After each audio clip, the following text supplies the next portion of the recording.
Hello everybody, my name is Kurt Brugi, and today I will be explaining the Terraria Iceberg. Now, if you don't know what an iceberg chart is, it's basically an image that has different entries which start with common information that gets more obscure the further down you go.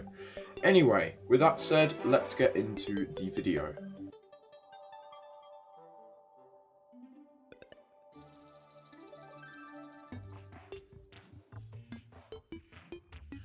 Calamity is a popular mod for Terraria that has an art style that a lot of people think is too realistic. They say the art style is good, but it doesn't fit with the sprites of Terraria, but that's pretty much all I could find.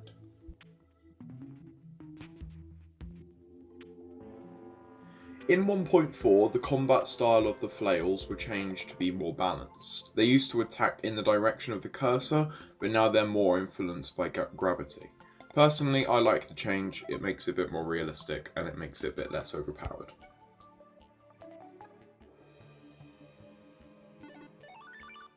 I think this is referring to the image of the proposed Cthulhu boss that could have been added to the game in 2011. It would come out of the ocean and it would look like a conventional depiction of the cryptid with green scales and tentacles and other such characteristics.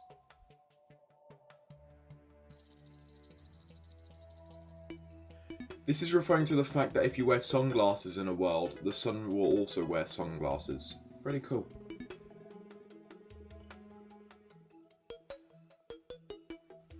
There used to be several pieces of content exclusive to the 3DS and old generation consoles, such as the boss Okram, Titan Armor, and the Horned God Vanity set. These were all removed when the respective platforms updated to 1.3.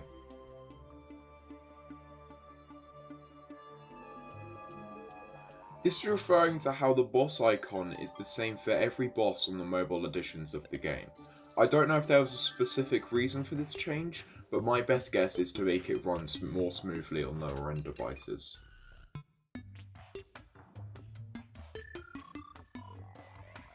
I believe this is referring to the fact that the ancient armour may have Egyptian origins, as the headpiece resembles the Egyptian god of death, Anubis. It's pretty cool to think that Terraria could be aware of our history and might even be part of our world.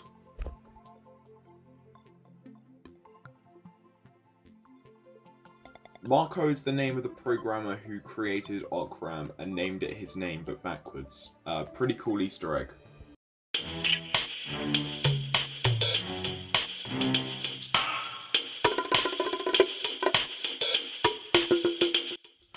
This is referring to the fact that forges used to be in the shape of a semicircle until the 1.2 update. They were all changed to their own unique shapes and sprites after that.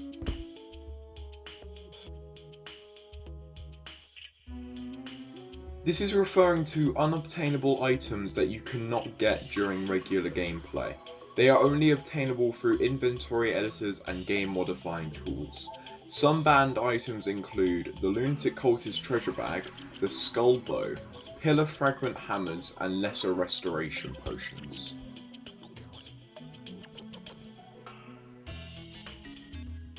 This is referring to the unimplemented Mobile Chinese New Year event. It is not known why it was never added, and all assets were removed in the 1.3 update. There were going to be red envelopes which were thought to be like goodie bags or presents that could give you firecrackers. There was also the mythical costume which would have been dropped from the unspawnable mythical wyvern.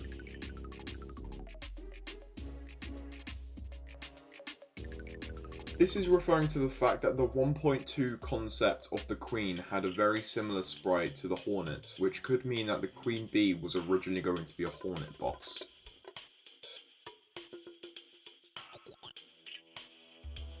Floating islands were originally made out of dirt and stone blocks instead of cloud blocks, and the house was made of either gold, silver, or copper ore. This was changed to the floating islands that we know today in 1.2.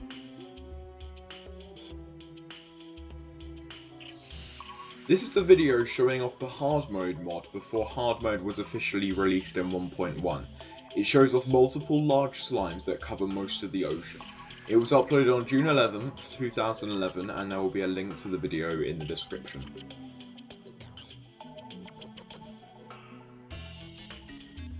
The Zapinator was originally used as a weapon for developers to kill enemies during game testing.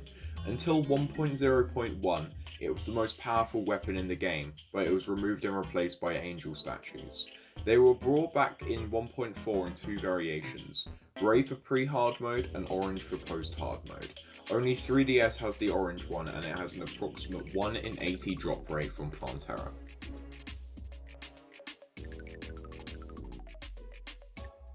Tmod is a way to download and play Terraria mods, and this entry is referring to how it was done before Tmod. I believe this was done by pasting the mod files directly into the game files instead of it being done through Tmod, which is a medium to be able to download them.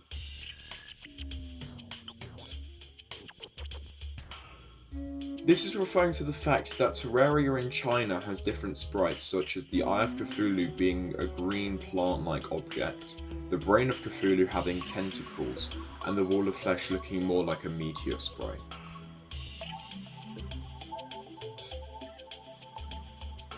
This is talking about how clown bombs used to be able to break blocks like regular explosives, and the corruptors were able to spread the corruption with their vile spit. That's pretty much it.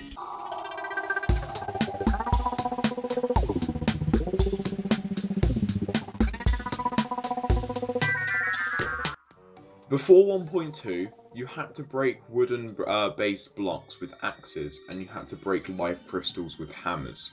I personally remember doing this, and that makes me feel old because in my mind 1.2 didn't come out very long ago.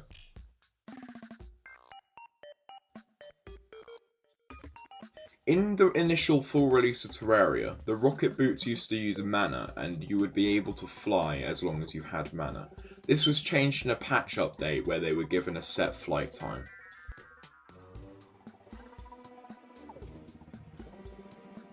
I decided to put these two together as they are very similar. This is basically referring to how the sky in the jungle used to be a blocky dark green texture, and how the sky in the corruption used to be orange, and it was made purple in the 1.1 update.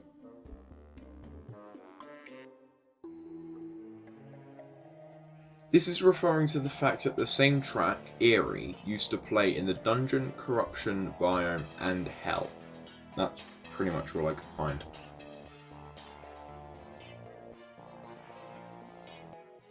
This is referring to a glitch with the unobtainable item Red's Wings, which allow you to no-clip through blocks. It was done by getting a mob to attack you just as you ran into a wall, as Red Wings gave you a small speed boost, like Hermes boots. There will be a link in the description to a video of the glitch.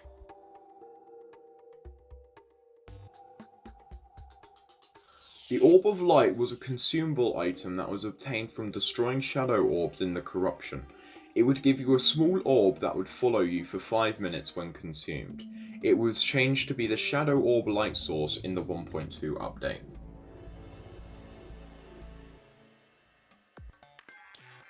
This is referring to the older generation console versions, which had Splunker effects that would change depending on the ore type.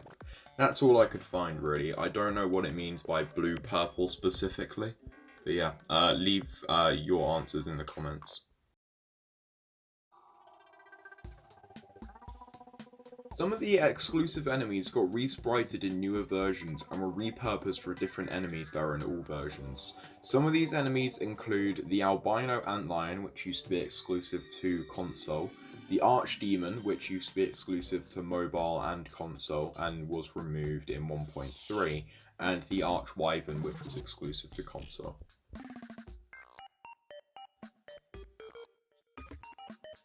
You were able to get crystal shards pre-hard mode on the 3DS by killing archdemons, and they have a guaranteed drop of 3 to 4 shards. You also have a 50% chance of obtaining them from divine crates in stacks of 4 to 10 on every other version.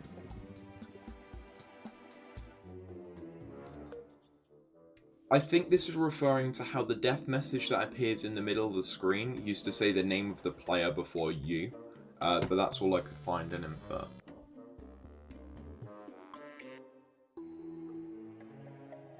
The Vortex Beta was originally going to be called the Black Hole Beta, as this was said in a spoiler before the 1.3 update.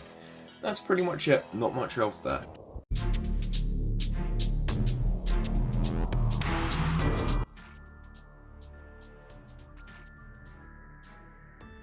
This is just a fancy way of saying camera mode.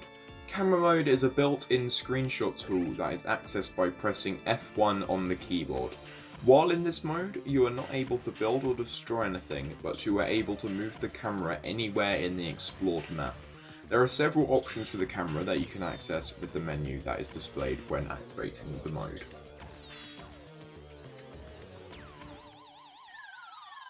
I couldn't find anything out of the ordinary with this one. I just found sprite sheets from the game. If you know any information about this, please leave it in the comments.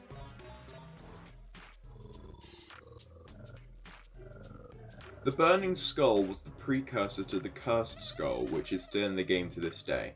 It had a defense of 30, a damage output of 35, and a health level of 40. It was changed to the Cursed Skull in the 1.0.5 update.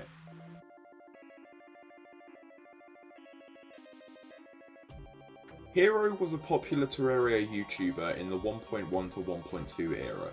This was a rumour that said he had an undiagnosed fungal infection of the brain.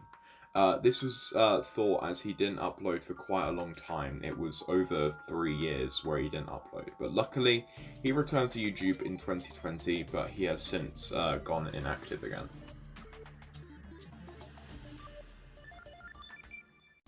In the initial release of Terraria, Ebonstone was unbreakable by explosives. It became breakable in the 1.1 update. Before that, the only way to break it was by getting a nightmare pickaxe after the Eater of Worlds fight.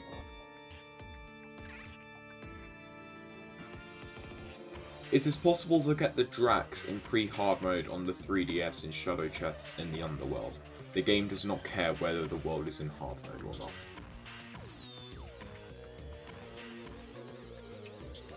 The Eye of Cthulhu dropped heart crystals when it was initially released. This was probably to add a form of linear progression to the game and also to add a reason to kill bosses. The drop was removed in the first update to the game, or 1.0.1.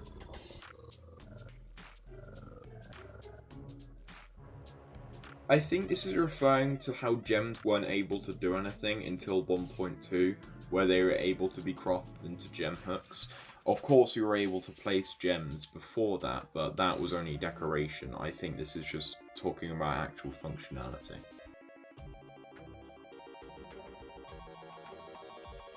When the Bone Serpent was first released, it had a chance to drop the Sun Fury of the Flame Lash. These drops were removed in version 1.0.6 when shadow chests were added to the Underworld.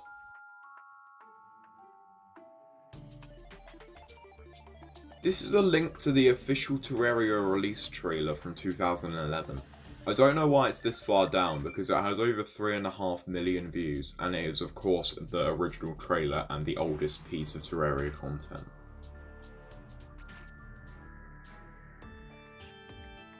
This is literally just a sound file of a screen that is in the game files. Who knows what this could have been used for? I'm not going to play it here because it is kind of creepy and very loud. But it is quite simple to find if you type raw 2 Terraria into Google.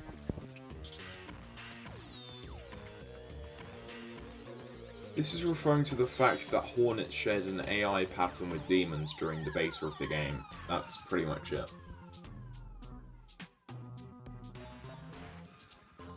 Early old versions of the game, life crystals and normal pots were able to spawn in the Underworld as terrain generation wasn't fully ironed out. That's all I could find.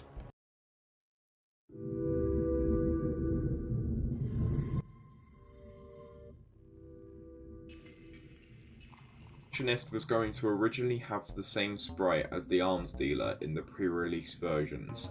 This could possibly mean that the arms dealer was not going to exist.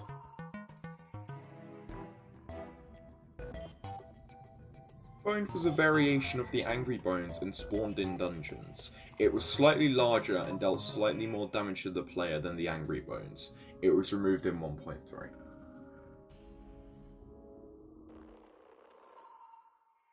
Can't find anything on this, but the title kind of speaks for itself. Hornets were originally planned to be manted flies instead of hornets.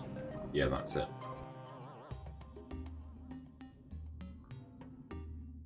There was going to be a separate animation for opening locked chests, but this was scrapped for an unknown reason. Once again, that's all I could find.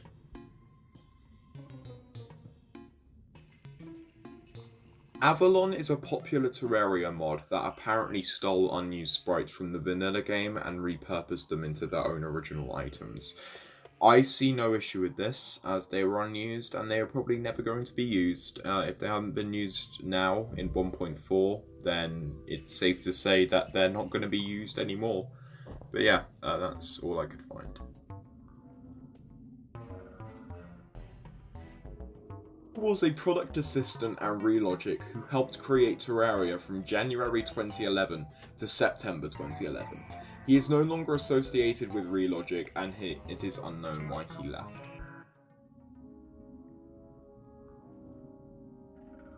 Literally no one knows anything about this, and I don't know anything either.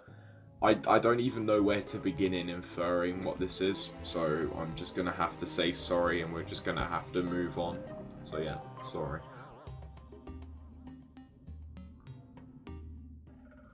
A few sprites that never made it into the full game, such as the Mana Orb, which was an early form of the Mana Meter, a yellowish version of Grass, which was never added for an unknown reason, possibly because it didn't fit in any biomes, and the Mud Ball, a particle that would have been displayed when mud was affected by gravity in 1.0.5.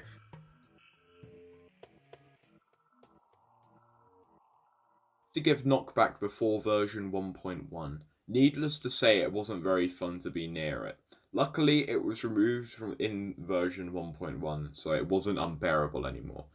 I mean, you could have equipped the shield, but that kind of ruins the fun of bouncing around in lava and almost dying several times. The 1.1 beta, hallowed seeds used to drop from demon altars, which doesn't really fit well. It would have been better if they dropped corruption seeds instead, but, you know, it was only a beta test. It's not like they were expecting anyone else to play it.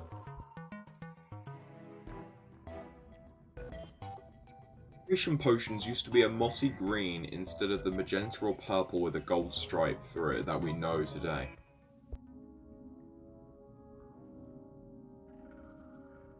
"11 days before the official release of Terraria, the pre-alpha game was leaked to the public and it had only the simplest of features.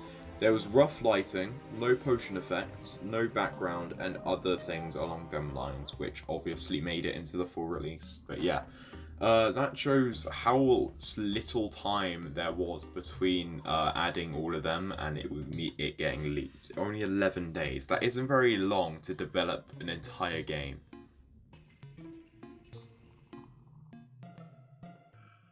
The skeleton sprite looked very strange. It was much more square and walked much slower. It was updated to the sprite we know today in 1.0.3, so the old sprite did not stick around for very long.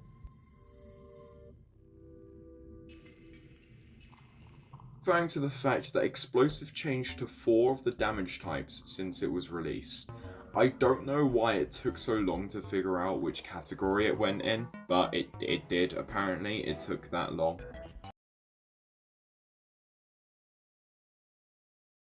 Well, that was the Terraria Iceberg video. If you did enjoy, feel free to give this video a like and share it with your friends. Keep on gaming and stay safe. Yeah, I'll see you on the next video. Bye.